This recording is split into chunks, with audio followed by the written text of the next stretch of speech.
тъй като договорът ни с общината включва обработката както на кучета, така и на бездомни котки.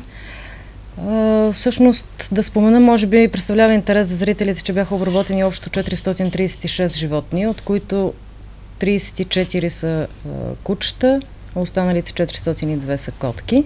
Всъщност това горе-долу отговаря и на процентното съотношение на популацията на бездомните животни в град Пловдив. В момента виждате кадри от котките, които предстоят да бъдат върнати на местата, където са били заловени. Виждате, че на всяка клетка има поставен стикер с адресът, от който е заловено животното, и евентуално, ако има човек, който храни тези животни и иска да бъде сигурен, че те ще бъдат върнати на местата, от които са били взети, телефон за връзка. Разбира се, нека да подчертая това, че ние не взимаме хляба на никой. Ние работим с бездомни животни. Ние работим основно с животни, които е трудно да бъдат хванати на ръка. Точно с тази цел се използват и приспособленията за залавяне на котките, капаните и мрежите, които се използват единствено и само с цел да се обработят животни, които на ръка иначе няма кой да хване. Така че след като няма как да се хванат, няма как да бъдат и заведени за кастрация.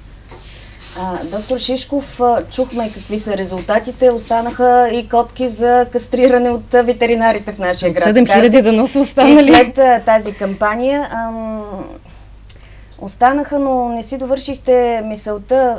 Има ли наистина организация, организирани хора, които да ги донасят при вас? Разбира се, почти във всеки квартал бездомните животни имат състрадателни стопани, така наречените стопани, хора, които се грижат за тях. И тук мисля, че е ябълката на раздора. Така мисля аз. Що се отнася до цените на кастрация, аз цените в моята амбулатория ги обявих. Те не се променят, те са малко по-ниски. Как обикновени граждани могат без да си правим реклам?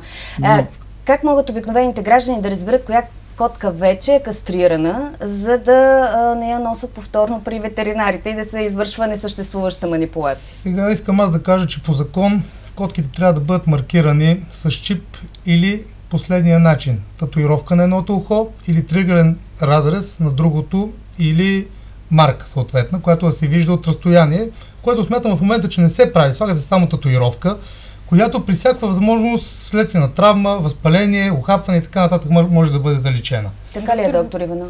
Само да попитаме, вие как ги маркирате? Аз не съм задължен да ги маркирам, защото котка, която е донесена от стопани, тя вече не е бездомна, е осиновена.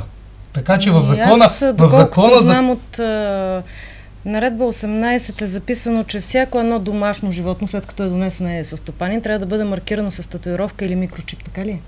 Не смятам, че така пише, това го пише само и единствено за кучета. Не е верно. Всяко едно домашно животно. Ще разгледаме внимателно този въпрос, но аз мисля, че не го пише това нещо. Всъщност за момента не се предлагат ушни марки за котки.